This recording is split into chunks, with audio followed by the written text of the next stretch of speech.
Council, acting on behalf of the successor agency, and to dissolve the Bellflower Redevelopment Agency, Bellflower Finance, and the Bellflower Financing Authority to order Monday, August 27th, 2018 at 5:35. Roll call, please. Mayor Pro Tem Santinas. Here. Councilmember Garza. Here. Councilmember Coops. Here. Councilmember Schnableger.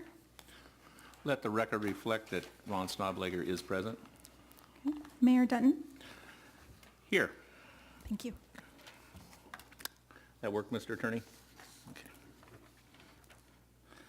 Okay, Mr. Stewart, closed session items, please. We have 3 items tonight. The first is conference with real property negotiator. Property is city-owned right-of-way at northeast corner of Woodruff Avenue and Beverly Street.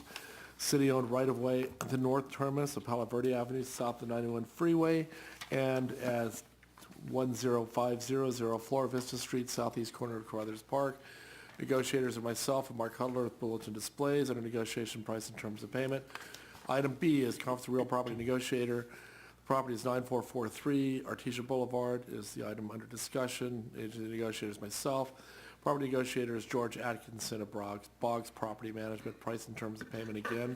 Last item is conference of legal counsel. Initiation of litigation.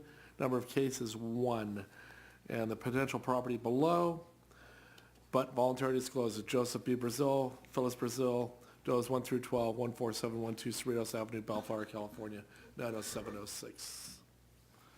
That's it. Well, thank you, Mr. Stewart. Okay, any public comments for closed session items? Mr. Mayor, as our speaker gets up to make his comments, I just want to announce that I'm conflicted from the item that the gentleman will be making comments on, so I will be stepping out of the room due to that conflict. Thank you. Let the record reflect that Councilmember Garza is leaving during his public comments. My name's Mark Cudler. I'm with Bulletin Displays at 3127 East South Street in Long Beach, California. I want to thank the Honorable Mayor and council members for listening to these comments. I know that you're working on a development agreement with us for the signs for the Bellflower Message Centers, and that's item 3A. And I want to first thank the staff. The staff has worked really hard, and they've done a great job, and we've got all the way through the agreement. All the tough terms, they negotiated hard. We're seeing eye to eye, and it's getting really close to being presented to the council. I know that we have an issue in one of the exhibits on restrictions and about what you can't put up. And there's like 25 of them. I think we're seeing eye to eye on all of them. There's 3 of them that were enumerated. One was with no guns. No advertising sale of guns. We're okay with that. There's an issue in there about doing an image, and we're I think working with the council that the legal counsel that would be okay to do. We're okay with the restriction 16. There's 2 actually restrictions on guns, and we're okay. I think we're seeing eye to eye with your legal counsel on that. There's one for political campaigns. We're hoping that it can be restricted to city political campaigns. And then there's one other restriction on religion and religious philosophy. We're hoping that can be stricken. The reason why we're taking this position is there's a honest difference of opinion on whether there's a constitutional issue with restricting religion under this particular fact pattern.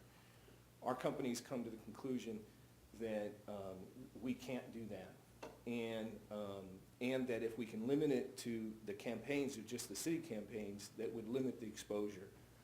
We fear that, and your counsel, your corporate counsel, legal counsel, and our legal counsel, I think are speaking out of sincerity.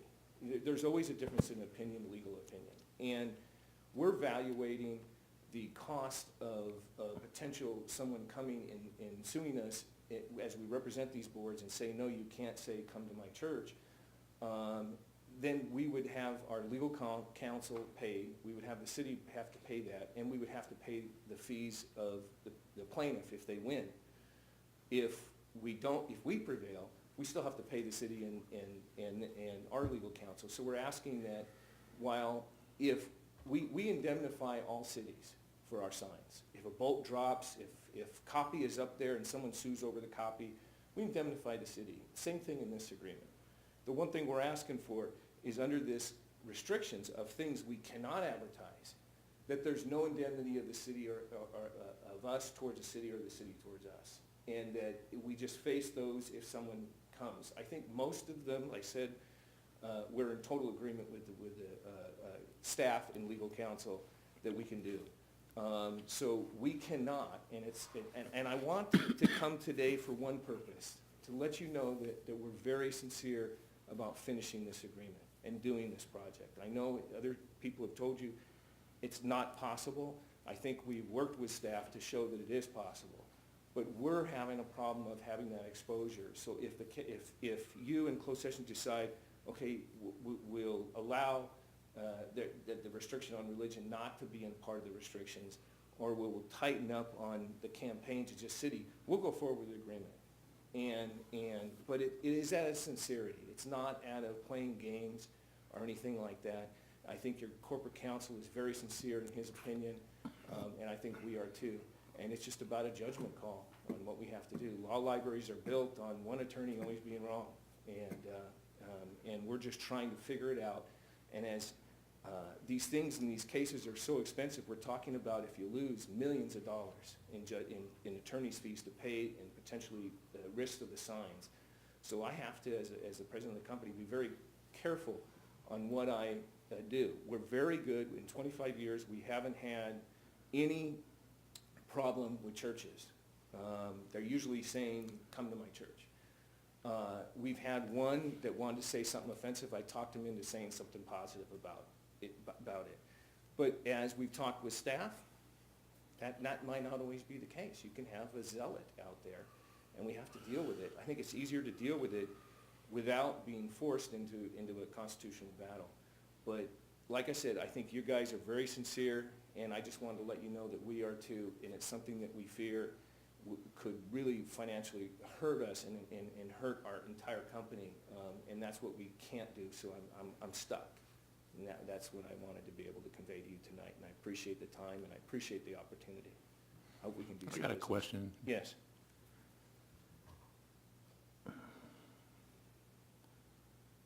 So you're afraid you're going to get sued if if you turn somebody down for political campaign advertisement or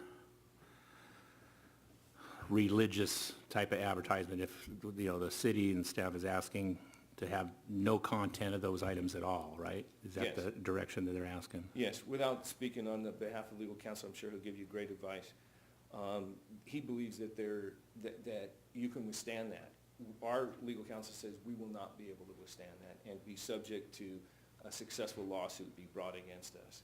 And so that we're fearing the financial damage when you especially when in the federal courts, you have to pay the plaintiff's attorney. Okay, they could take it to the Supreme Court. Sounds familiar.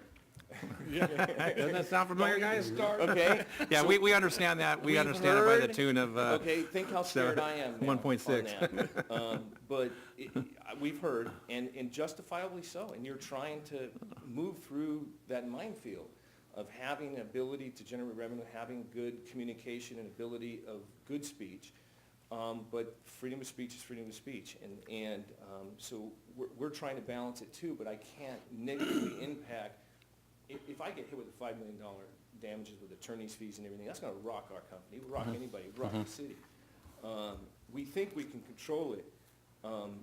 Throughout history, we've been able to control it. But sometimes, it's better that we both just sit down if we're faced with it and figure out how to deal with it. I'm very good at talking people out of creating that type of harm. But there is the exposure. Which is worse, to have that exposure of that one zealot and trying to deal with it, or to not let anybody that has beautiful statements. I mean, these churches that we support, and it's not my faith, but I think it's wonderful that they're trying to express good thoughts and goodwill, and I think it's a beautiful part of what I do.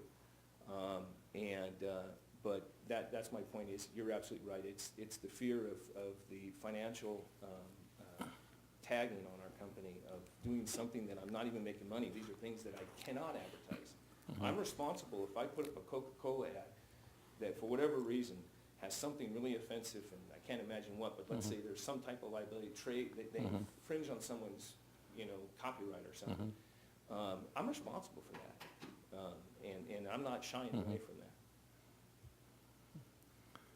Thank you. Are those items a deal breaker? It is on the religion. Okay. And I think we can restrict it, because I understand the city. I don't think someone that's running for local politics is going to challenge us or have the money to challenge us, and it would backfire politically. I think the exposure is less.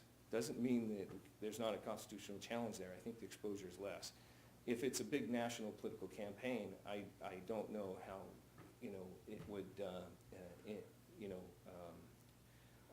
I think the cities that I see care more about local politics on that. We as a policy, as our company, don't do local politics on our signs in the city, like the signs in Linwood. We tend to talk them out of it because it looks like you run for office, someone can hit you and say you're just corrupt because you have a contract and I'm a contractor. So I tell the people, and I'm really good at talking them out, I said, do you really want that hit? It's not true, but how do you correct that when you're in a campaign mode? So we have a policy, like we don't take gentlemen's clubs. In there, there's a restriction, one of the restrictions. We're okay with that. We don't do that. But we do elections, we do religious, and it is an issue. And it is a deal breaker for us, especially the religion. It's not only a personal issue, but it's really the financial constitutional issue that we think we're dead in the water.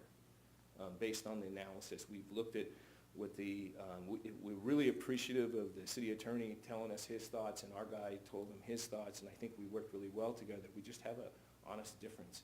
And the exposure to me is basically saying, sit down on that issue. Don't, it's not worth it. So it is a deal breaker on us. And unfortunate because usually it's the other issues. It's how long the contract is, it's the location, it's the money. These are the tough issues. I haven't faced one like this.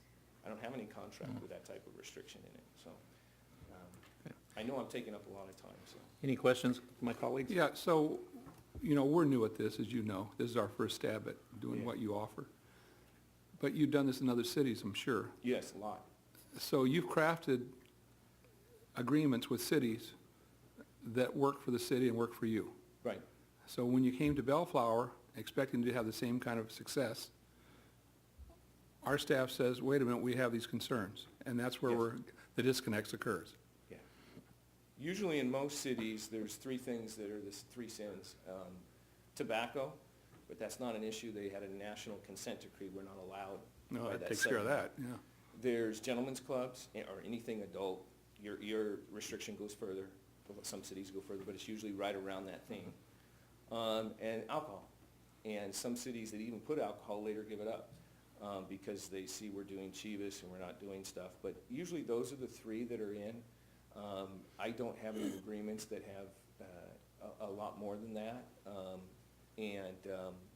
I think part of the 25 are just very detailed legal explanations of pornography, which are found in cases, and so they're right on point. But usually we don't have this amount of restrictions. It's those three, and we usually can live with those three. There's challenges potentially on those, but we think the exposure is limited, and that's what we're trying to do on just, I think we're okay on the guns. I think that if we just limit the campaigns to city, and then if we get rid of the religious restriction, we're good to go. Like limit the campaigns to local elections, no Yeah, local elections? anything in local Right. election, we Gotcha. won't do. That's what I make We won't do it clarified. as a policy anyways for our company. But it's better for us to tell the person rather than have the city also have liability. If I tell someone no about local, it's just me. Yeah, Yeah, Potential. just a quick question on the political advertising. I'm sorry, what was that? On the political advertising, how can you say that we're going to be on a better footing to restrict advertising for local candidates? I think there's a difference between legal Based on the law, and practical, okay? This is more of a practical, better footing.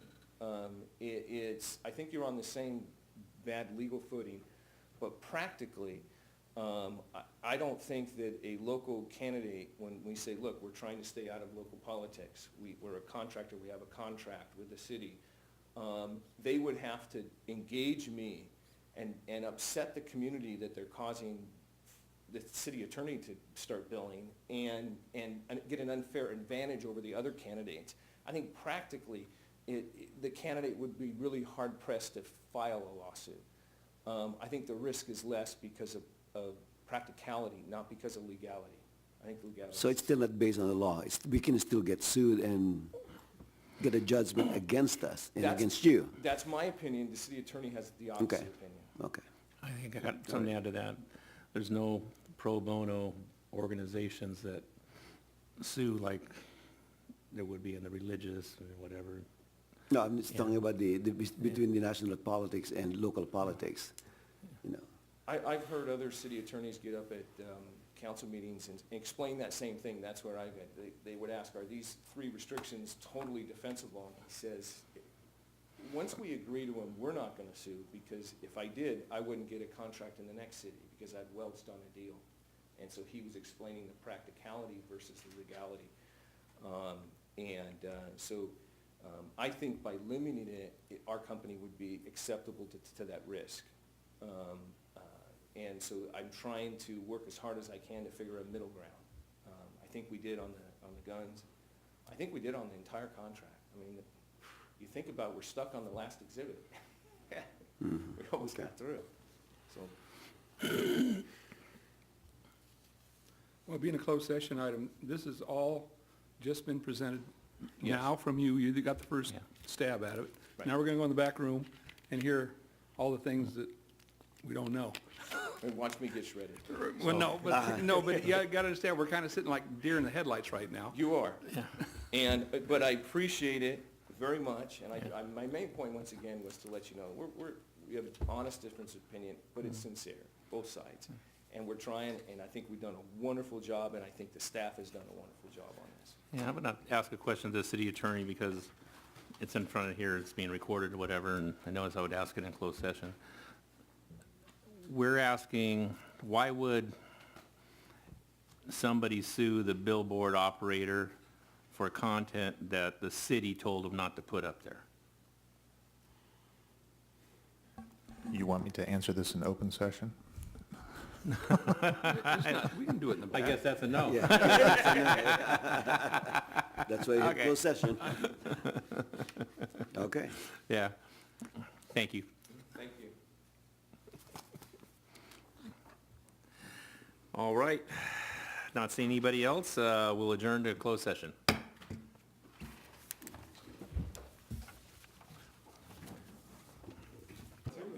Oh. Oh. Oh, I forgot that.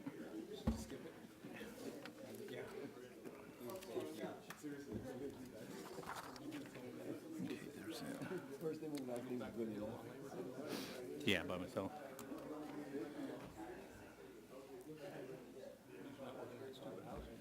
Yeah. Oh, you had rent. Yeah. I already got rent last month. Yeah.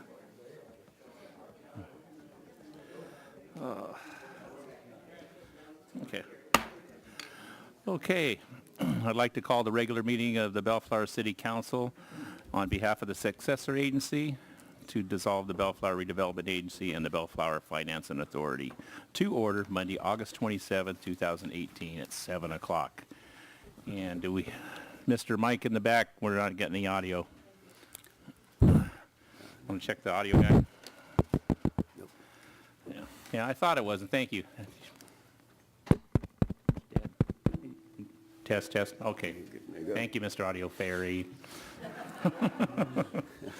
All right. That was good. Had to wake up the audio fairy. All right.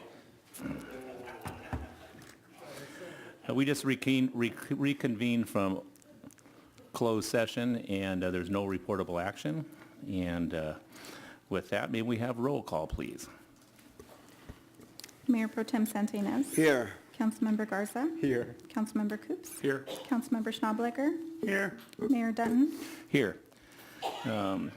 Without objection, everybody will be here.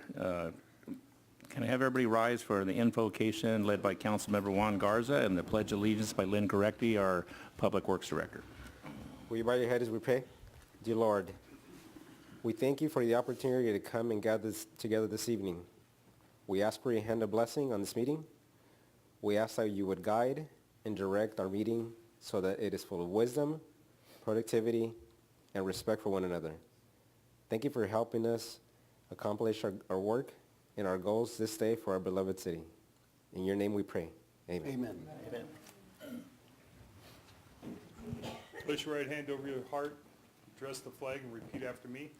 I pledge allegiance to the flag of the United States of America and to the republic for which it stands, one nation, under God, indivisible, with liberty and justice for all.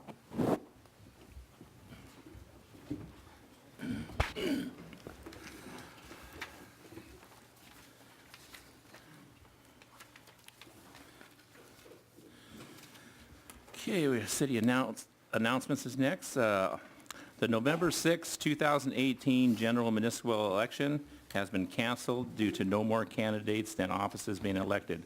The 3 qualified candidates nominated by the close of the nomination period on August 10th were Ron Snobligger for District 1, Sonny Santa Inez for District Number 3, and myself, Ray Dutton, for District Number 5.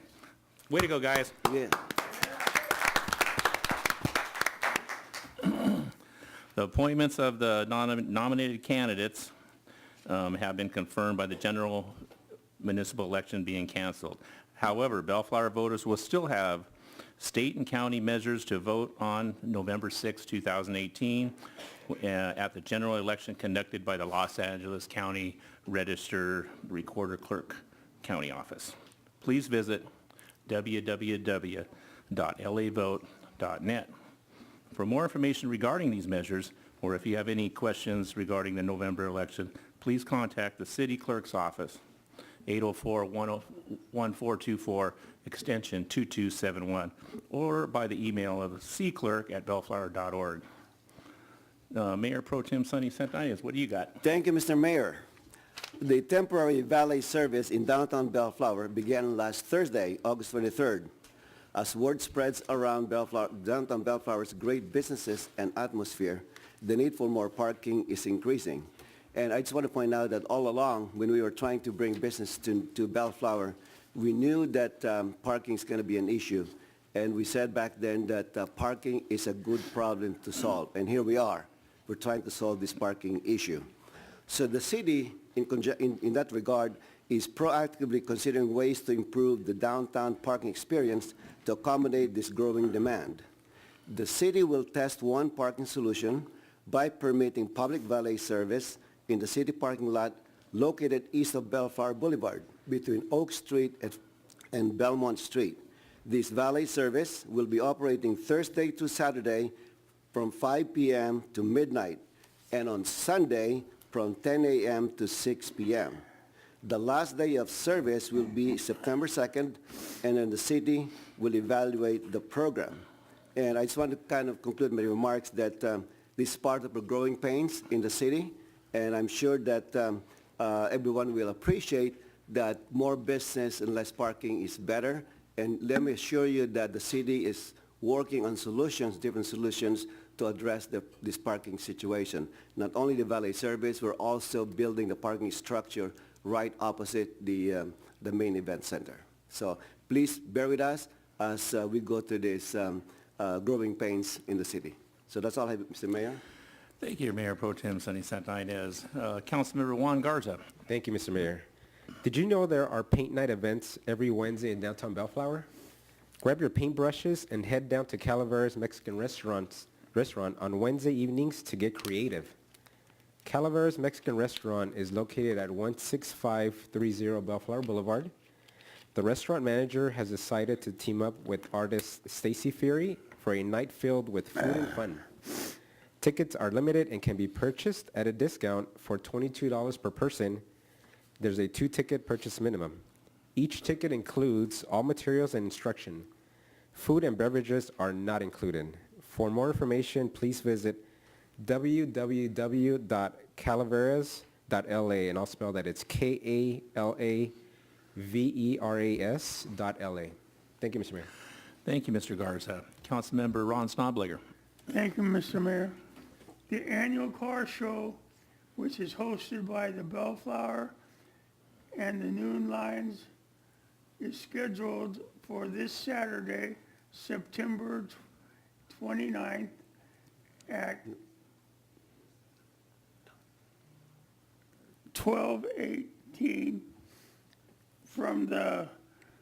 to 2 p.m. on the boulevard.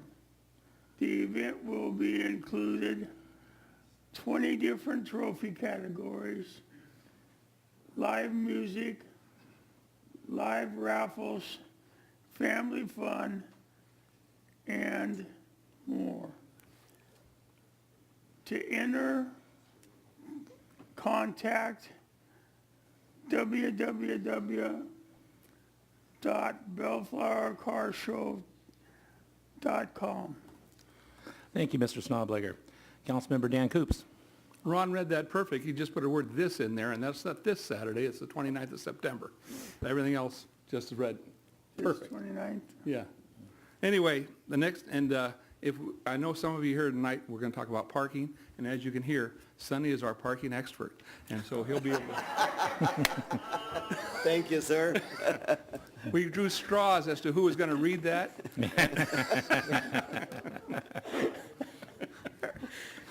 The next senior excursion is a trip to Solvang for Danish Days. The event is held annually since 1936. Solvang comes to life as it celebrates all things Danish, enjoying a day filled with arts, crafts, food, and a lively parade. Registration fee includes deluxe transportation. The excursion is scheduled for Saturday, September 15, 2018. It'll start at 8 in the morning, go to 8 at night. The deadline to register is Monday, September 3rd. All adult and senior excursion registration is accepted at Thompson Park at 14001 South Bellflower Boulevard. All registrations accepted on a first-come, first-served basis. Walk-in registration only. No telephone registration will be accepted. For more details, you call 562-866-8614. PJ, it says everything. How much is the ride? What does it cost? A registration fee. There's a cost involved here, isn't there? There is. I'll look that up. Yeah, so to be continued. We have time, but apparently it's not free. There is a small stipend that's going to be needed to ride to Solvang. Thank you, Mr. Mayor. Thank you, Mr. Coops.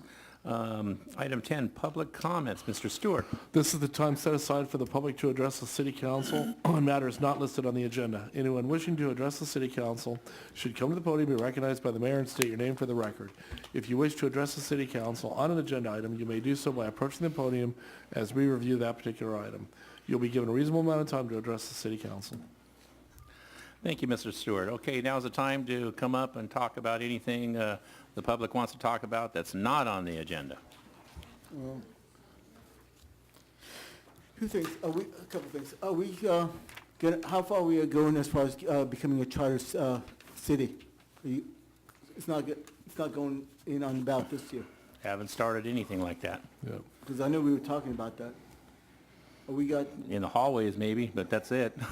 If no, that. It's all here, if I remember, you guys, everything's coming up from Sacramento is not really good for the city, so you guys want to go I think charter. we talked about something in We're not going to a move forward study this session year. or something. There's nothing. We're not going to move forward this year. Okay. Second, couple of things.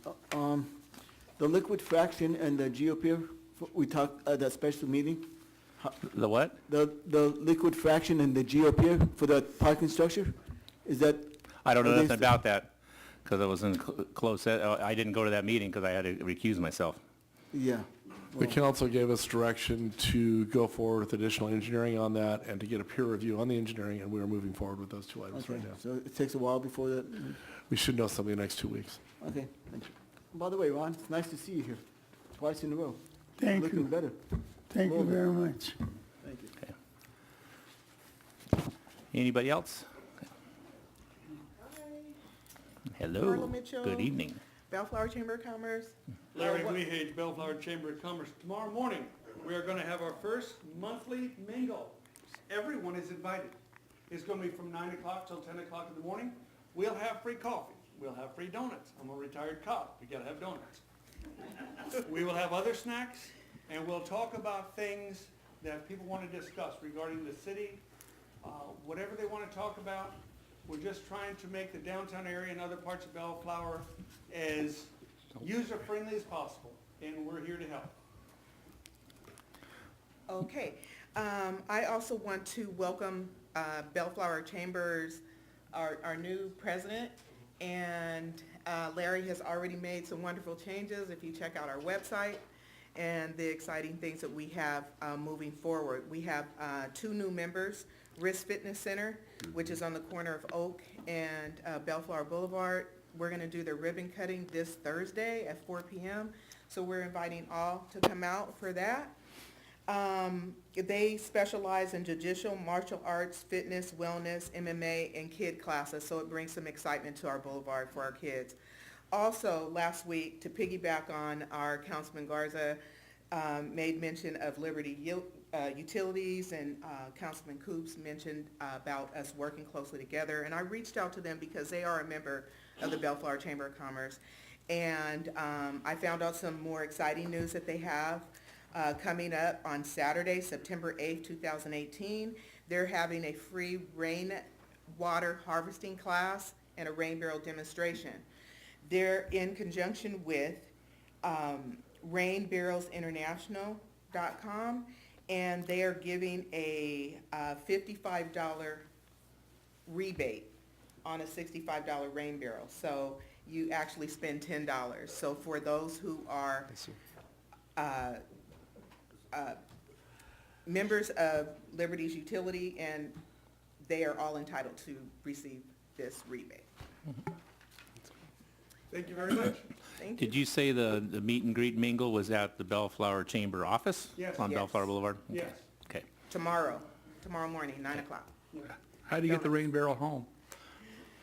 How big is the rain barrel? We have some representatives here from. That's a 55-gallon drum, isn't it? It'll most of fit them in the will- sedan. Okay, Yes, good. Yes. And that's from Sarah in the back over there. All right, it must be gospel From then. Liberty Thank you very Utility. much. Thank you. Thank you.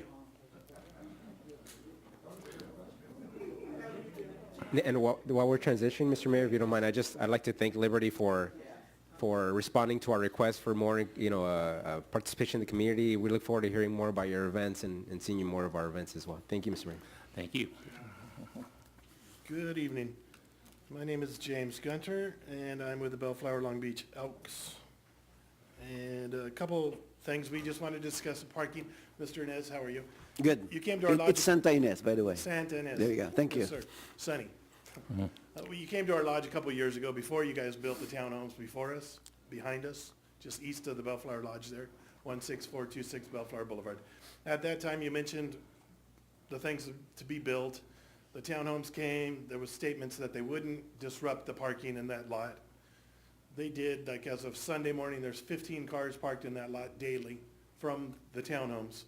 The main center, it's a beautiful place. The museum, it's beautiful. It's a great thing for Bellflower. We love it. But the parking, again, Bellflower Lodge has been around 60 years in this city. This is our only parking we have. We have a bunch of senior citizens. We have handicapped people. That parking is there for us. I understand the parking across the street is coming. I don't understand why the parking lot is 18 months away after the museum's been built. Steelcase is coming. I believe there's 6 businesses coming into Steelcase on that corner, which again is going to take up more parking.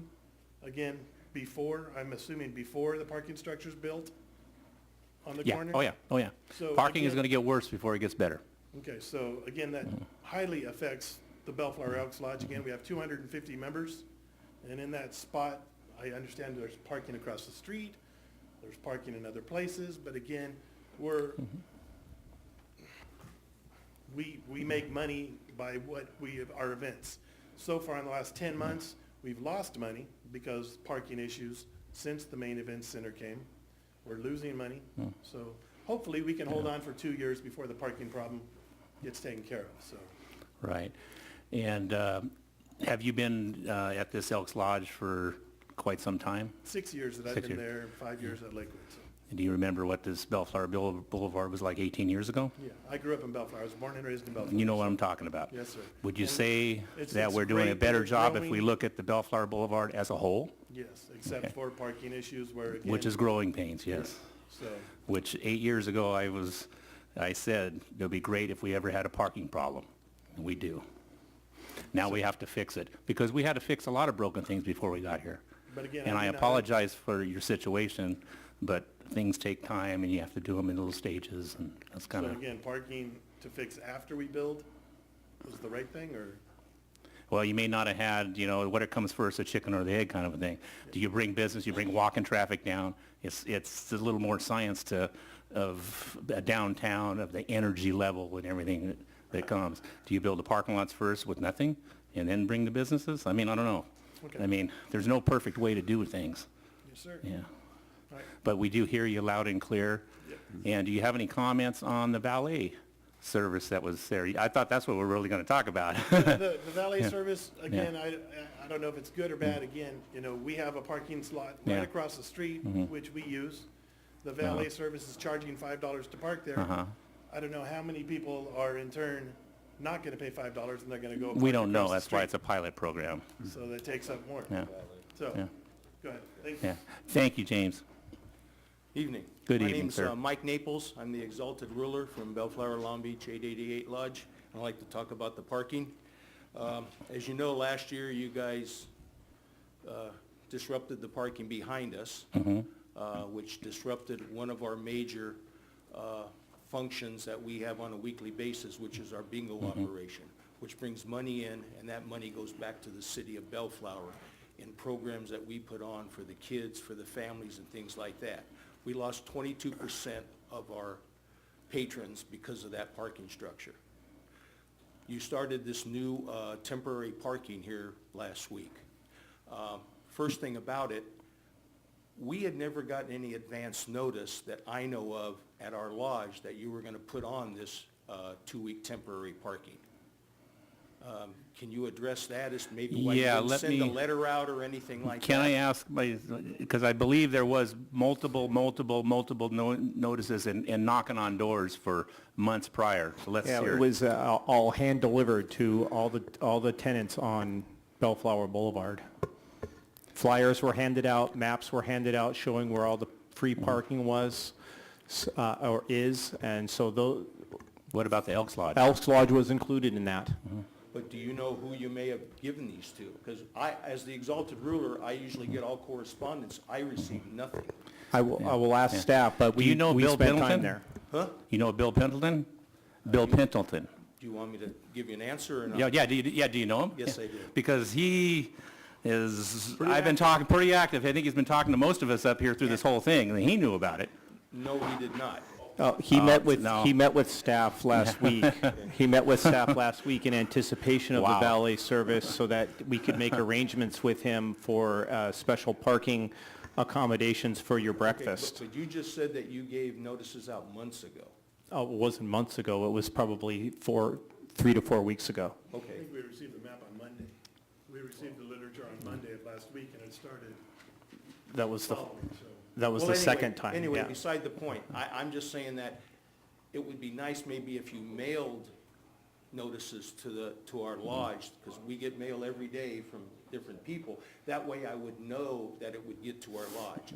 I'm not saying that your people Yeah. aren't doing their job by walking around knocking on doors, but if they came to the door and knocked on the door, and let's say it was just the bartender there, he or she may have gotten it, may not have got it, may have done nothing. Set it but- somewhere there and clocked out. That's right, because it would have been nice if a mailing had come. Mr. That's my Naples, only thing, and that would We'll, make things we'll a do lot that in the easier. future. We'll make sure it gets in the mail Yeah, for you. I mean, Yeah, it might be I would think anybody would agree that that would be a normal course of business practice, you know.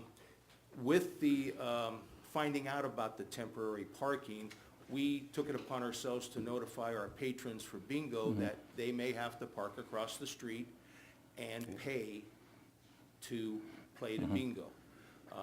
We couldn't subsidize them for doing that, and last week, our Thursday bingo operation here again, we lost 11% of our patrons because of the parking situation. Don't know what's going to happen this week on Thursday, which is our bingo operation. We'll have to wait and see. Hopefully, we don't have them losing more, but we'll have to wait and see. You said that this is a 2-week trial. I'm going to gather then that after the 2-week trial, you're going to do some evaluation? That's what I said. At the end of the 2 weeks, staff will evaluate the program. And how long do you believe that evaluation is going to take? Mr. Del Longa, would you answer the question? We anticipate a week or two. We'll check out the statistics and everything, and then And we'll... then after that, you will probably continue it? We don't know. We're going to evaluate it and see how it goes. We only have one weekend's worth of data, and we're going to take a look at the second weekend. And with the anticipated opening of some of the new businesses out there, we'll try to figure out if we're going to do it, when we're going to implement it, and we will make sure that better notice is sent out to you if that's something that we will do. How many bingo players do you have? Beg pardon? How many bingo players do you have on Thursday? It varies. Like I said, it could be 65, 85, it just depends. What's the average number, roughly? Probably around 70. You think I'll talk to you about something tomorrow? And like I say, We'll see if we with find a the solution. with when it was torn up last year, at the end of the year, we lost 22% of them. They haven't come back. So I'm guessing then if you do continue this again, you're going to use that same location, do you think?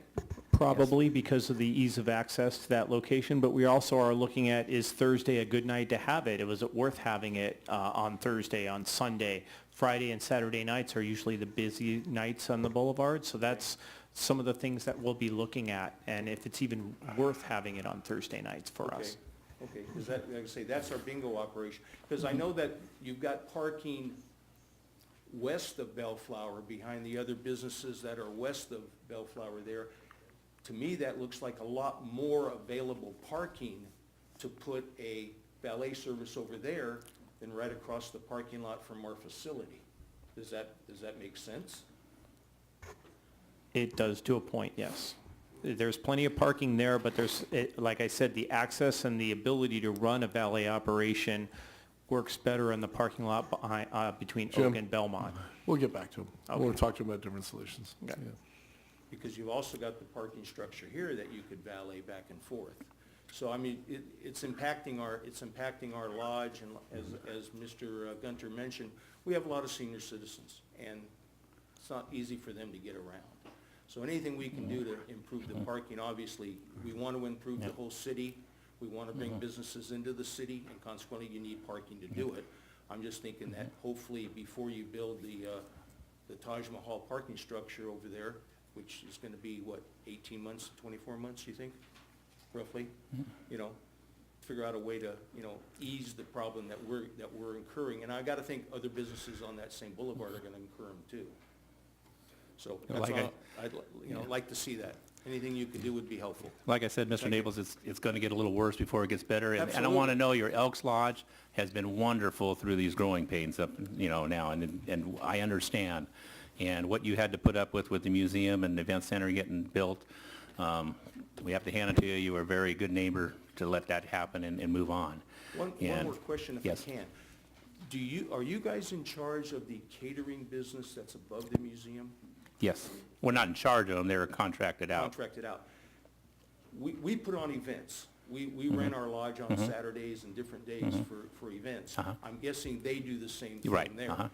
Is there any way that we can coordinate with them to find out when they may hold events and when we hold events, to find out if there's a possibility not to overlap functions? So that way, here again, that would alleviate the parking issue Well, too. they're not going to not rent that place out because you're having an event. I understand okay. that, but what we can find out, if they've already Yeah. got a Oh, party. you can dodge a date If or they've something. already Okay. got a party booked there. Yeah. And somebody comes to us and wants to rent it on the same night, maybe we can talk to our people about moving their party, possibly. Can't say Gotcha. they can. Yeah. But oh yeah, they have a Because we've had some calendar. fo- They have a calendar. They would be hearing you. They would share their calendar and say, we're booked this. This is what we have this month or Yeah, whatever. let me see what we can do. We might be able to mail How out can we a go about calendar. trying to do that? We might be able to mail out a calendar for events that are booked. The problem is they book daily, and it's It's not ongoing. static. It's Yeah. not- And we do too. We book Yeah, daily. of course you do. So we're going to talk to the caterer, and we're gonna see if we can just, on a set day each month, we can mail you what we have booked thus far, and then that Okay. gives you something to work from. Because that would eliminate. Yeah, I mean, I certainly have no problem, and your point's well taken about cooperating on that. I think there's a way to do that. Yeah, because we've had a couple of events that we've had and they've had, and the parking was horrendous. Two big events at the same Yeah, time. too big, it's just chaotic, Yeah. you know, but if we could know them, and we'll work with them too. I don't have a problem And talking Jeff? to Yeah, them. I think there's a way to do that. Yeah. Okay. And Jeff, with that note, I think the idea would be not just that it's booked that night or that day, the amount of people coming to the size of the event, how many Yeah. people.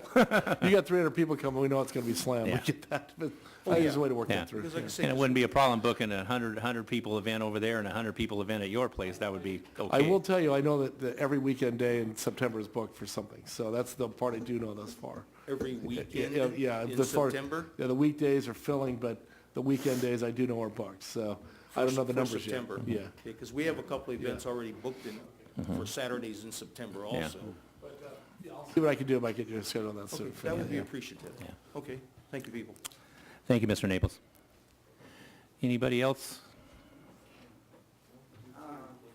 Hey, how you guys doing Hey, today? good evening. Will we be able to come out for the evaluation? Will we be able to speak? Where is the bingo? Is that bingo held in the? It's in the Elks Lodge by the main, the Elks Lodge that are down the street next to the And then the bingo that museum. they have Saturday, that's, Oh, that's two different bingos Oh. than we're talking about. One at the senior Yeah. housing Yeah, I project forgot and one about at the that Elks bingo. Lodge. so some of the things that I spoke to you guys about, I'll just bring the videos to the meeting and come out, because everything that we talked about, the jam, the pack jam, it wasn't a valet service. They were actually taking keys, they would pay, they would give them the keys and then let them park their own car. So it wasn't an actual, it was basically paid parking.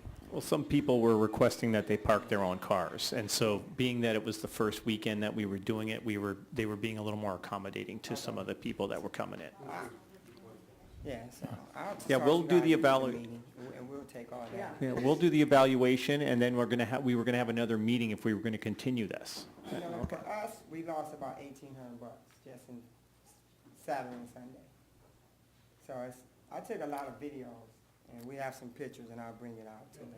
Okay. Yeah, you want to say? Yeah, this picture was taken on Saturday, the 25th, at 1:37.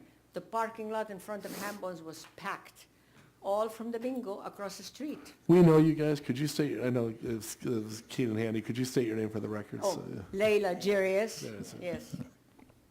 So, I mean, it's broad daylight, 1:37. Of course, that's our lunch hour, and then they don't leave right away. It lags on for I don't know how long. So something has to be done. I mean, we are in business here at Hambone's to stay. We are learning that we have multiple problems. Yeah, so this is a big one. And that problem's been around for a while, Yeah. too. Yes, It's not, that's nothing new. I know. Thank you.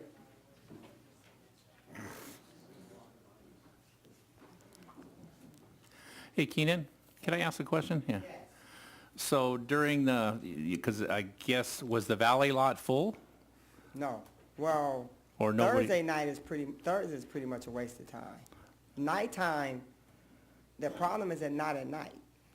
It's in the daytime, The so problem is- Saturday. Yes, because there's so many different things going on Saturday. And So that's what- Saturday's the big issue for Daytime. for your area. Yeah, Saturday. Saturday between daytime. 5, maybe before 5, because the problem is the businesses doesn't respect each other. So at nighttime, the daytime businesses are closed, and it's only us in Calaveras at night that's open. So the parking lot is not full at that time. Gotcha. Yeah, it's the daytime when the real estate, they hold seminars. You have the bingo from the apartments. And sometime the fire museum now, they're holding events. So it's pretty much, I spoke to them too. Friday was the same thing, or Thursday. It's So the s- daytime. So Saturday during your busy parking lot time, the valet was full at that time? No. It wasn't full, so people chose not to, They they chose- just kept driving, They chose not to pay. chose not to pay, they didn't even park farther away and walk Yep. in? Yeah, Okay, yeah. that's where I was going, thank Yeah. you. So, okay, thanks. Mr. Mayor, I have a question. Keenan? Keenan? On average, how long do your customers stay for lunch or for dinner? Just on average. Average, 1 when it's hour, busy, about an 2 hour. hours? Yeah, but it's not the night. We get But during the day for lunchtime, how long do they stay? About 1 hour? about, An hour and a about half? an hour. An hour? Yeah, and then Sunday is gonna get worse because football season coming. Okay. But it's still, the problem is not night. It's not a nighttime Mm-hmm. problem. It's daytime, okay. But even at night, because a lot of people normally, they'll leave within an hour or two, so it fills the space. It's the daytime because the cars are there 4 or 5 hours, Okay. 6 hours. All right, thank you. You're welcome. Larry Wehage again. I forgot to mention the 2019 car show will be on Saturday, September 28th. Elks, put it in your calendar. September 28th, 2019. And I got a note here that it's $40 to ride to Solvang. So, both ways. Mayor, council members, staff, ladies and gentlemen. My name's John Butts, and I've got a couple items I would like to bring up this evening. Number one is, I know with our cannabis licensing, I was wondering if anybody's opened anything yet, or where it's standing. Because we've Progress has been made, nobody's opened. So we've been in it pretty much a year now. Because I know that you've backed off on the utility tax, the extra 1.5%, is it, or 2%, whatever it was, this past April, is it? So we were all hoping that things would be open so it would displace the loss of the revenue. And basically hoping that we could bring in about $3 or $4 million worth of taxes for Bellflower. So, to lead up to a couple of items from there, we had a little hazmat incident in Bellflower, down here in 9606 Alondra Boulevard. And I'm wondering on a couple of questions I'd like to ask. Do you know if the county done any core samples of the ground after their cleanup, their 2-week cleanup? Because my concern with that is that facility years ago used to be a company in there that manufactured chemicals. Let me, I think we've got someone here to answer you. I believe there's ongoing testing that's going on right at the time from the EPA. Currently, the EPA is still testing the ground. Yes, Okay. they're working on soil samples. Well, that was a big Yeah, they haven't concern cut it of loose mine. yet. It's just clear to level the building right now. That's all it's cleared for. Level the fence with it, so it's wide open. The other thing is my concern with Somerset Water Company. Would they know if there's any part of that aquifer underneath that area? I'm sure that's part of the soils testing, Yeah, as I isn't that right? mentioned, the EPA is doing the soil sample, so we'll have to wait for their results. All right, well, that's good, because I've asked a few people a few things, and nobody seems to answer nothing. They don't know anything. So this is very enlightening to know this, that the county's still going forward with That's it. a federal EPA. It's, Your other buddies. It's $1.5 million to $2 million operation, I can guarantee you that. Because I know that from where I used to be in Signal Hill when they broke the guy at $2 million. Now, the other part here has to do with the way it was handled. I've had business people come to me wondering what to do over this menagerie of a mess that was going on. And that's when I got a hold of Mr. Coops. Because everybody for businesses around there are coming to me, seeing sight, they think I know something or whatever. So I'm pretty dumb at certain things. But what I saw was a bumbled mess. Total bumbled mess. And that's basically coming up to this public safety group that the city employs. zero training. Don't know what the hell they were doing. I'm even trying to tell them where to put some of these things up to direct traffic. That's pretty bad. That'd be Public Works, I believe, not Well, Public Safety. well, the public safety was there to direct traffic. Now, my big concern over all of this, here we've got roughly 7 people with the Public Safety Department, or Community Development Department. Community Service Officers, let's say. We got 7 of them, from what I'm looking at. Now, when people come out to evaluate something and try to straighten things out, they go to the mobile home park, which is fine, to let some of those tenants, because they were backed up against that problem. There wasn't a damn one that come to any business and asked them what they could do to help them, outside of these crazy people telling you you can't go to that business, and here the guy's trying to operate his business. I mean, it's pretty bad. You had business people trying to carry stuff out to people waiting a block away because they weren't allowed to come in on the north side of that. It was just a disaster. Never saw Mr. Hockman. I asked a couple of the business people, did Joel stop by and talk to you about it? No, I ain't seen him. Must be in his office sitting on that stupid computer. Well, this is bringing it really up. We've got a little problem financially, let's say with the utility tax, number one, because we're not getting the revenue to replace it at the moment. Hopefully it will be coming. But I also went over to that substation here a week ago to report a problem where somebody tried to rip a vehicle off in front, in my driveway at my house. Well, they dial a phone number and tell you to talk to the person down Lakewood Station. What purpose do they serve? What purpose does that substation serve outside of nothing? I've said this for a long time. And what purpose does Mr. Hockman serve? We've got 7 people in there. And I'm only going to state from the 2016 facts. That's all I have at the moment. If you have 7 people with their total wages and benefits and everything combined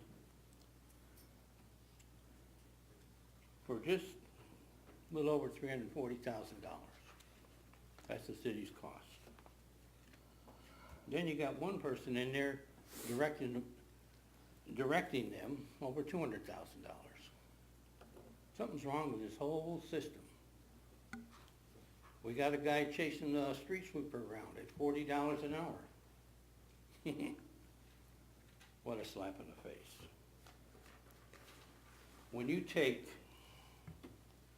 the medium earning of a full-time employee in the private sector, the average, we're going to stay on the low side, less than $40,000. You take one of these here at the city, 86,000 with everything. Private sector, a lot of them don't have these 401k plans because they can't afford to put it in. They don't have this matching fund nonsense. And the last part I'm going to bring up is we've got roughly 72 employees, and we've got 24 of them with their average money, benefits and everything for the year, any place from $25,000 to $80,000. That's 24 employees. Now you've got 48 employees going from $100,000 to $300,000. Something's wrong with this whole system. And I keep asking you when we're gonna file the bankruptcy. It's not sustainable, we all know it. You can juggle the papers and the figures and make them come out to anything you want, but it is not gonna add up. It's time to really kind of look at things and do some major changes, contract out some stuff. The union is the downfall. There should never have been allowed city, state, and government to join a union. That was the downfall. When you look at back in the 50s and the 60s, you had about 70% in the private sector and 30% in the city, state, and government sector. Everything was feasible. It worked. You could afford the things. Now it's in reverse. You've got 30% private sector supporting that other 70%. It's not sustainable. It's impossible.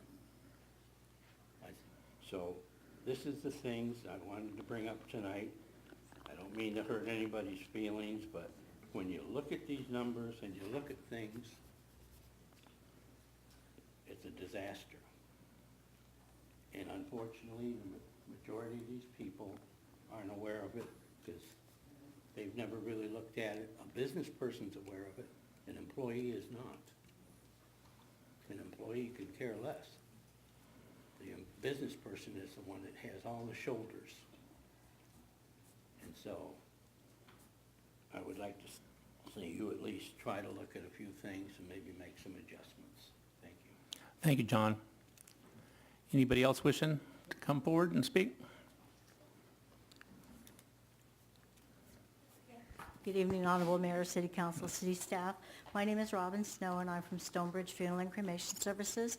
And I just wanted to announce the passing of Pastor John DeYoung, for those that knew him at Bethel Reformed, also known now as Encounter Church. And anyone that's interested, his services will be held this Friday, August 31st at 1:30 at Bethel Encounter Church at 10012 Ramona in the city of Bellflower.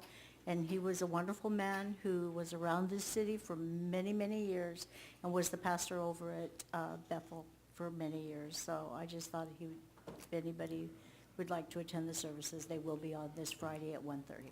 Thank you. Thank you, Robin.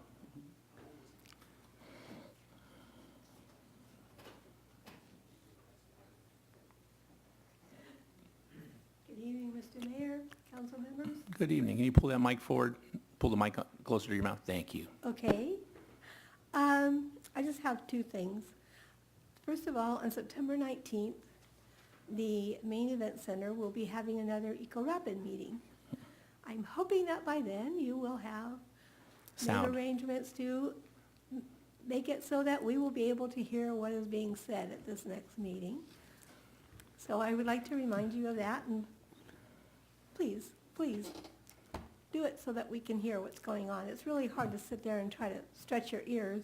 And for those 13 people or 16 people who are sitting at that table, to have to yell at the top of their voice hoping we can hear what they're saying.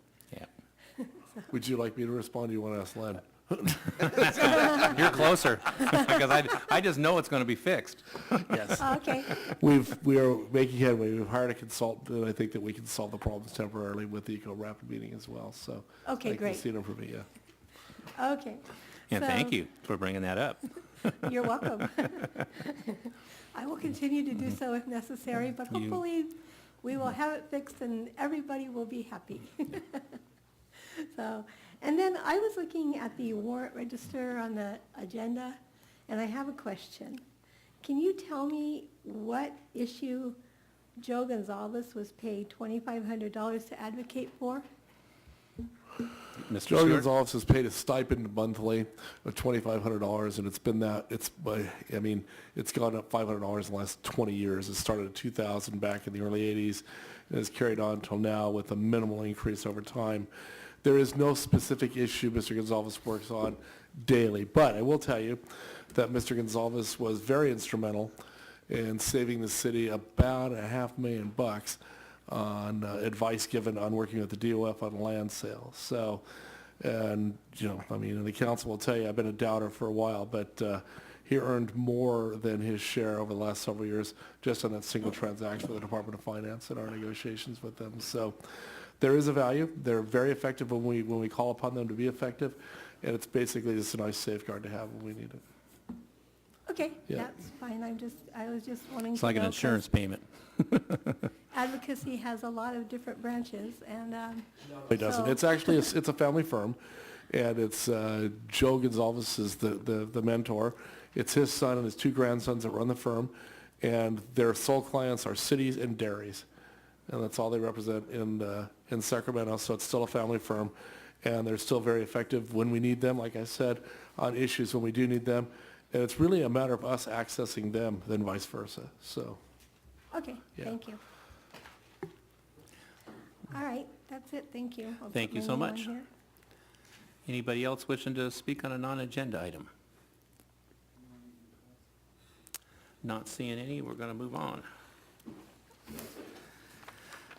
Okay, no public hearings tonight, so item 12A, a consideration item, Mr. Stewart. This is consideration of possible action to adopt resolution number 18-51, a resolution authorizing destruction of obsolete records, and the city clerk has a staff report for you. Okay. Thank you, Mr. Stewart. Good evening again, Mayor and council members. The item before you tonight is the first in a series of records destruction proposals with the end goal of getting our citywide records program more in line with the current approved records retention schedule and state guidelines.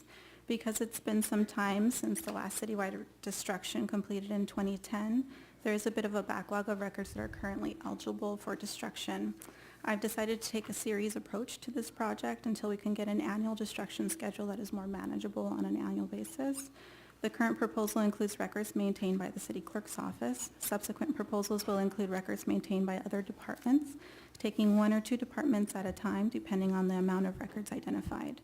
At the end of each year, more retention periods will expire, so I'm hoping to complete this project by the end of this calendar year.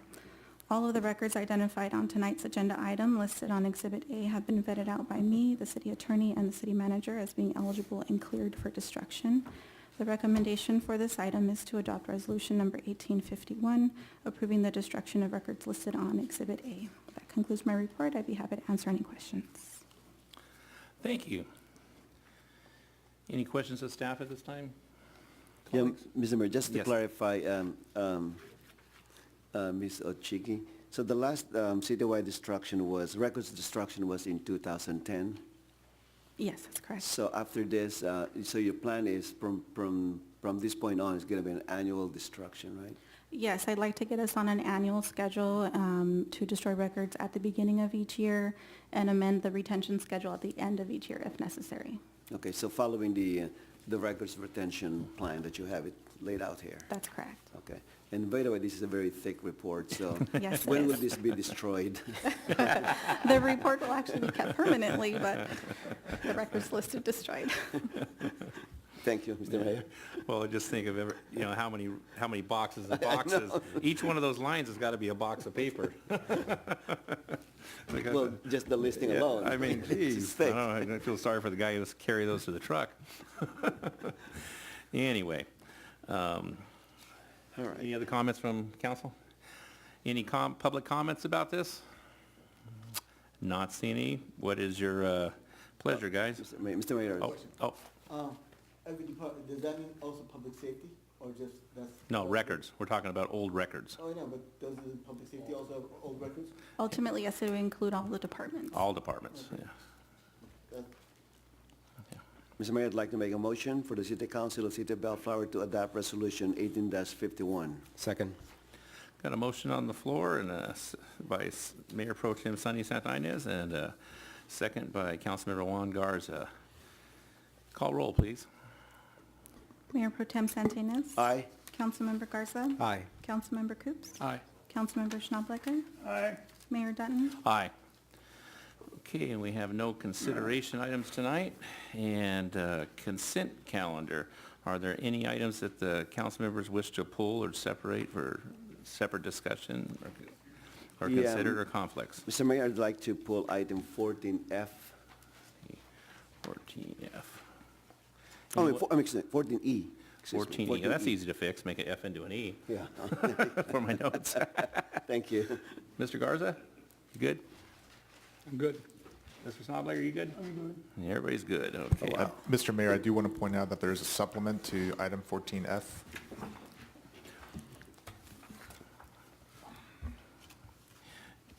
Okay. Everybody's good with the supplement that's got put on? Okay. Okay. Sonny, what do you wish to talk about on 14E? Yeah, thank you, Mr. Mayor, for allowing me to pull this item. So, Mr. Hockman, can you tell us, can you briefly describe what's the plan for this hiring of Southwest Patrol, Inc.? Yes, sir. It's actually a bit of an experiment, what we're doing. At least 3 weeks, we will give the opportunity for Southwest Patrol to go out at night and be about the mission of dealing with trespassing after hours in our park facilities.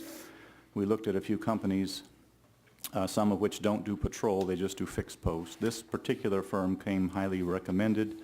They had a good price, they understand the mission, and we're going to see if we can stretch our enforcement dollars to get this work accomplished and at hours that are, not always the most patrolled hours. We're going to be out there from 9 p.m. to 3 a.m. In all of the parks. We've got 9 facilities laid out. So they were out the last 2 nights, Friday, Saturday. They are going to get me a log of their efforts and see what went on. I received a phone call from their vice president today and said they were busy on Friday and that Saturday was quite a bit quieter, possibly because, again, Friday they got some work done. So looking forward to seeing how that goes. We'll reevaluate whether it makes sense financially and enforcement-wise after just a few weeks, and then we'll look at the future for that.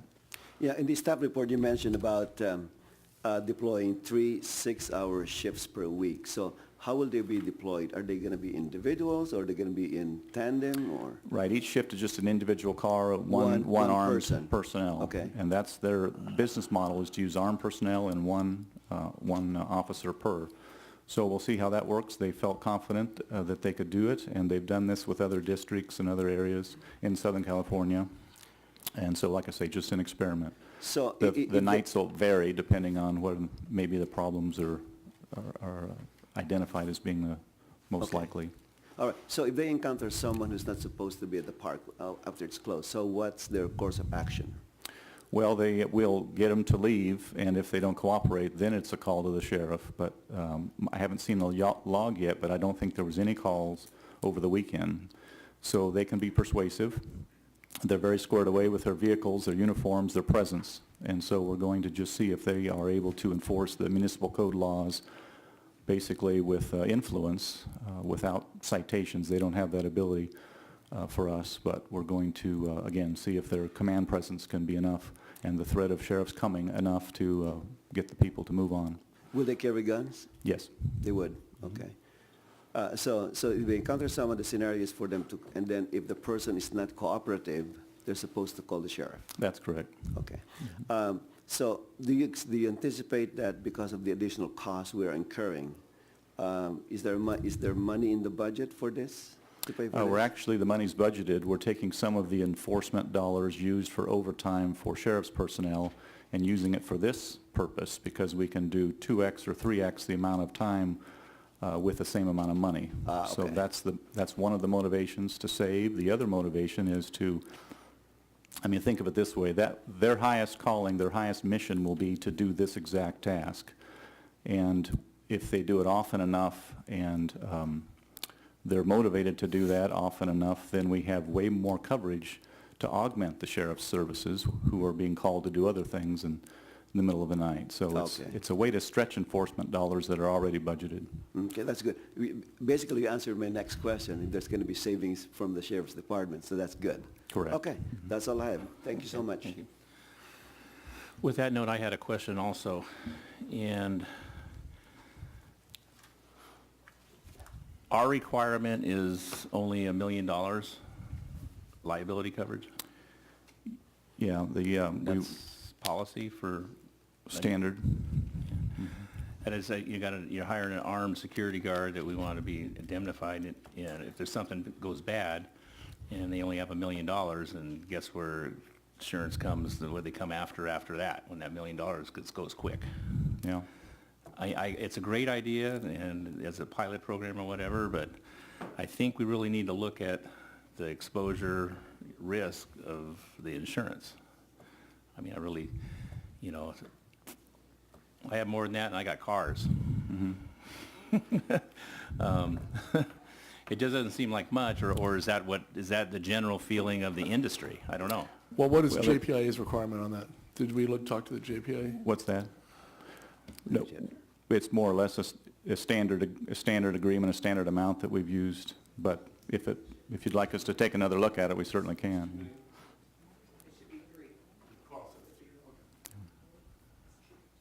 So it's 2 million. Yeah, but they only get instead, you know, it's only 1 million in the staff report. We can take another look at it. Yeah. I mean, that's my only concern. I think it's a great idea, and under the pilot program, or just a try them out kind of a thing, I'm okay with it. No, I just would like the safeguards and. Let's just pull it, and we'll bring it back next meeting with the updated insurance requirement on it. So it's fine. I just think, you know, we need to double check it.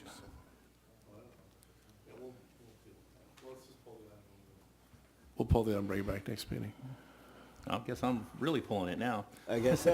You pulled it, I pulled it out. If it's just a change, it'll simply be a change to the certificate. That's Certificate of insurance, or is wouldn't that the change. security guard industry? I don't know, and I understand that you know, this is the only one that stuck out and came to want to do anything. We have a joint powers insurance authority on this. I want them to weigh in on what the coverage should be. The city attorney says 2, we have 1. Court is the communication not being effective here, so we got to sort it out. We'll deal with it after the fact. Yeah. That's not hard. Okay. I would like to make a comment on this too. From my understanding, what you're saying is anybody that's parked on any of the parks, they're going to be chased out. Yes. Now, where are we going to After chase hours. them to? Lakewood, Cerritos, the streets in front of somebody's house? What are we doing next? I don't think you've looked at this properly. Some of these people are homeless, and it's not right, especially when you got some of these that are women, and they're trying their best. The druggies, you know, that's another problem. I don't think we're focusing on the homeless people. Well, no, there's homeless living in these parks. Guarantee you that. Living in their vehicles. He knows it. Everybody else knows it. Now we're going to move them out of the park. We're going to move them into neighborhoods. You're going to create a bigger problem than what you got.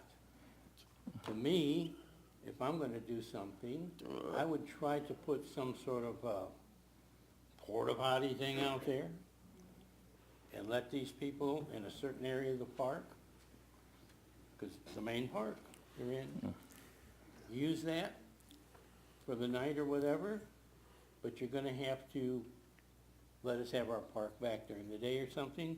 But if you're going to throw things around, now we're going to throw you out. You can't put them on the street just like that. There's too damn many of them.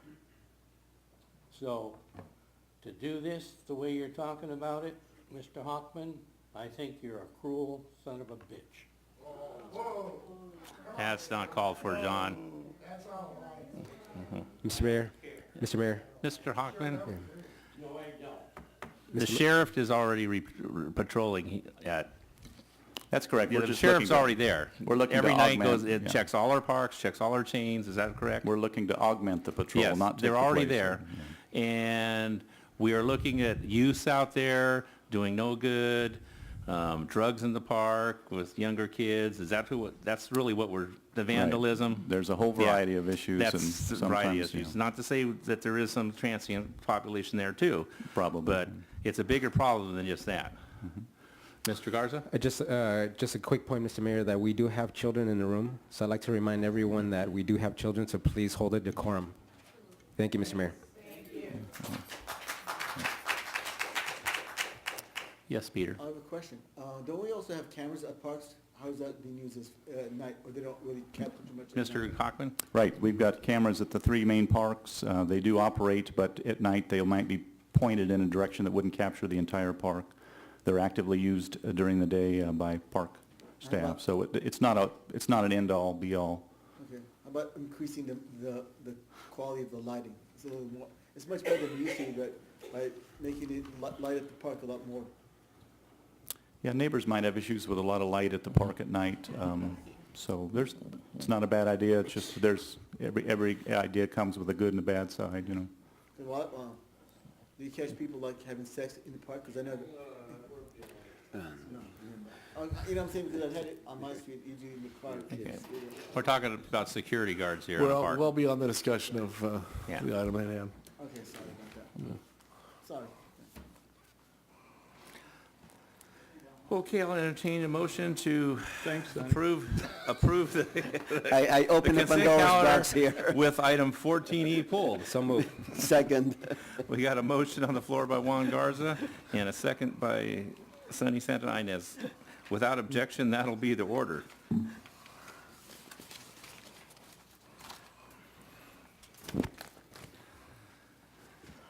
All right. Council agency reports, Mr. Garza. Thank you, Mr. Mayor.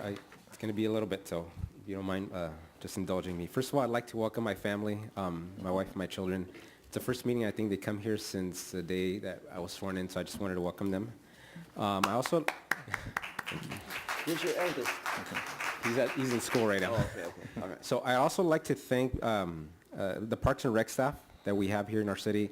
Obviously, every department that we have here does a great job in providing service to our city, but with the end of the summer, I know that a lot of our residents have come up to me and they've been really appreciative of the services that was provided over the summer, the movies and the street fest. So I got nothing but glowing comments. So I just wanted to thank staff for all their hard work in putting that together, and also our parks and our public works for the cleanup afterwards as well.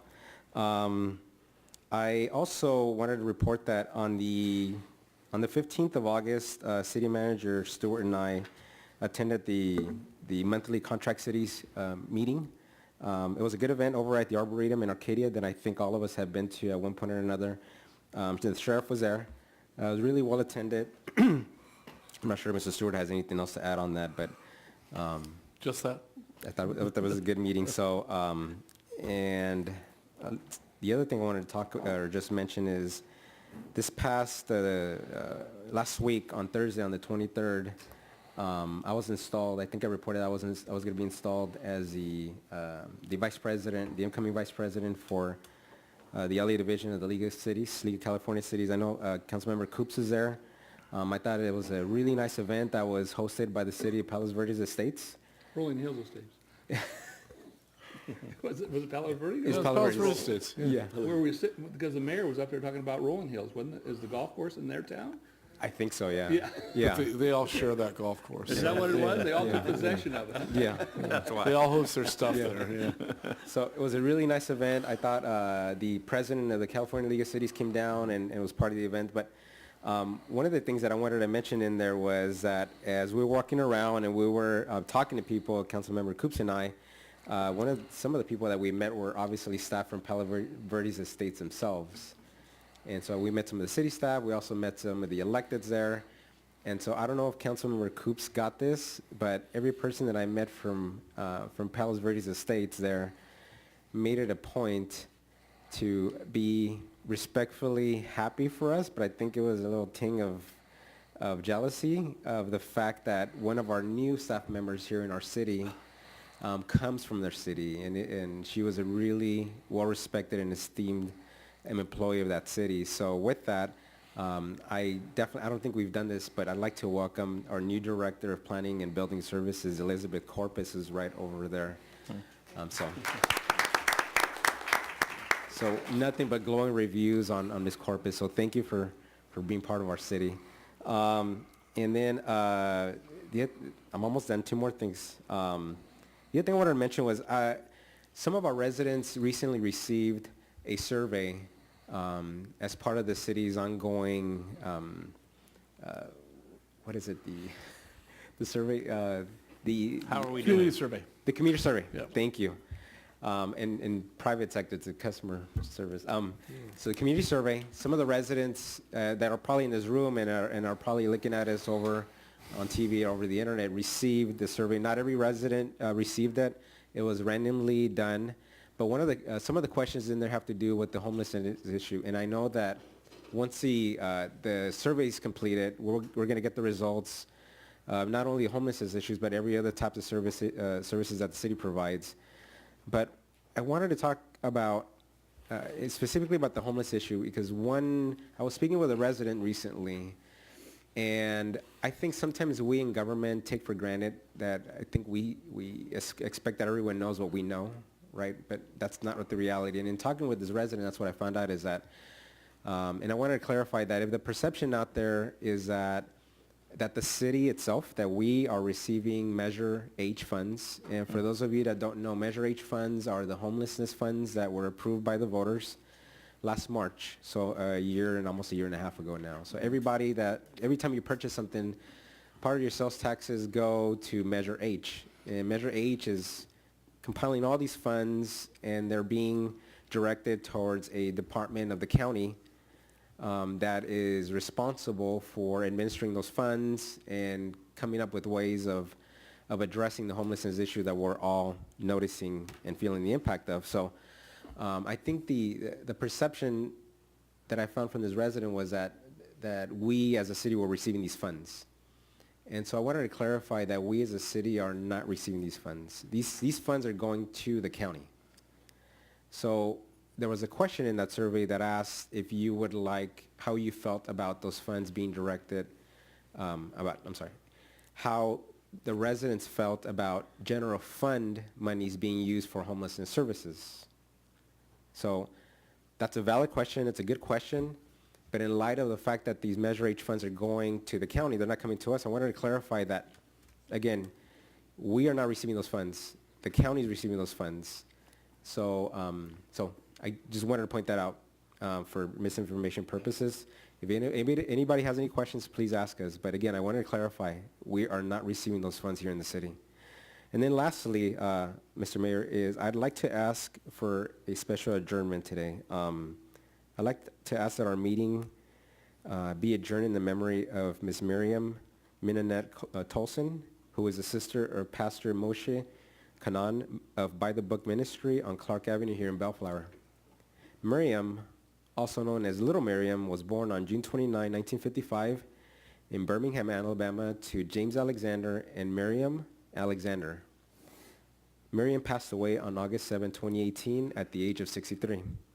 Miriam worked in administration at Inglewood and Norwalk La Mirada Unified School District, as well as Cerritos Community College. She was a member of the American Association for Women in Community Colleges and also served as part of the Women Hold Up Half the Sky Conference Committee. She recently retired after 22 years of dedicated employment and service. She pursued a variety of hobbies, including gardening, traveling, dancing, and swimming. But her passion was communing with family members and supporting loved ones. Miriam was preceded in death by her mother, Miriam Richardson. She is survived by her children, Jeffrey, husband Kareem, and Christopher, and his wife, Shamika. She's also survived by 6 grandchildren. She's survived by her stepfather, Jim, by her father, Lee, and his wife, Joan. She's also survived by her brothers, Mark, Moshe, who's here this evening with his wife, Stacy, her brother David and his wife Melody, and her brother Greg and his wife Angelica.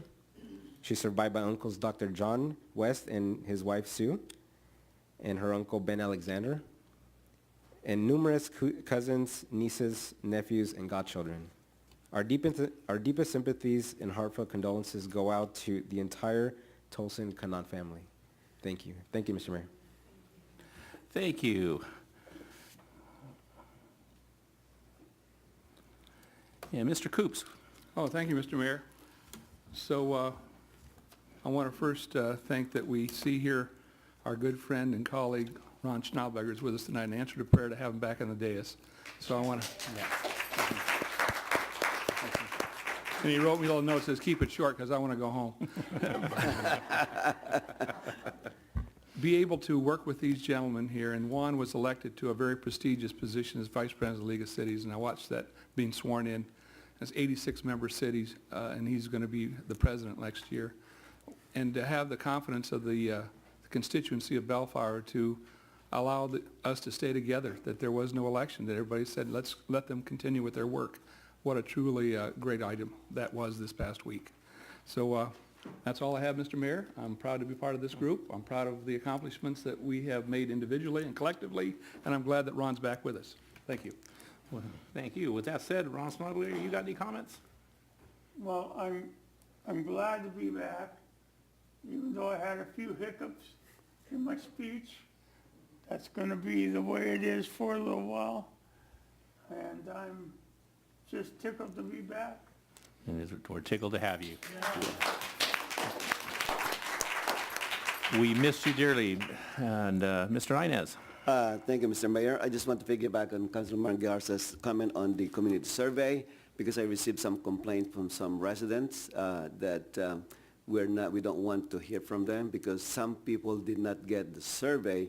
So I had to explain to them that the 500 respondents were randomly selected. You're always welcome for your comments. We want to hear from you, but for this specific study, we only surveyed 500 respondents. So we always want to hear from you. And finally, Mr. Mayor, I'd like to, this evening's meeting also to be adjourned in memory of U.S. Senator John Sidney McCain III. Senator McCain was born on August 29, 1936 at Coco Solo Naval Station in the Panama Canal Zone to Lieutenant John S. Jack McCain Jr. and Roberta Wright McCain. Senator McCain was a naval bomber pilot, prisoner of war, conservative maverick, and a giant of the Senate. He traveled overseas frequently and established relations with heads of state, opposition leaders, military leaders, and political activists all over the world. Senator McCain died August 25, 2018 at the age of 81. At his death, he had served his country faithfully for 60 years. Our deepest sympathies and heartfelt condolences go out to the entire McCain family. Thank you, Mr. Mayor. Thank you, Mr. Inez. Okay. I just call you Mr. Inez. I'm sorry. It's Santa Ynez, Mr. Mayor. Trying to make this thing short for Ron. He's trying to make it short. And you made it longer. I know, but I got a funny out of it. With that said, on one note about the survey that went out, the survey people just don't call 500 people because there's a lot of no's involved. There may be 2,000 people called to get that sample of 500. And because it's probably about a 20-minute to a 30-minute interview on the phone when that person gets the call on that. And a very, very lengthy survey. I've had one once many years ago. And with that said, I am going to adjourn the meeting in memory of Miriam Miganette Tolson and U.S. Senator John McCain. To the next regular meeting of Bellflower City Council, 5:30 p.m. on Monday, September 10th, 2018. The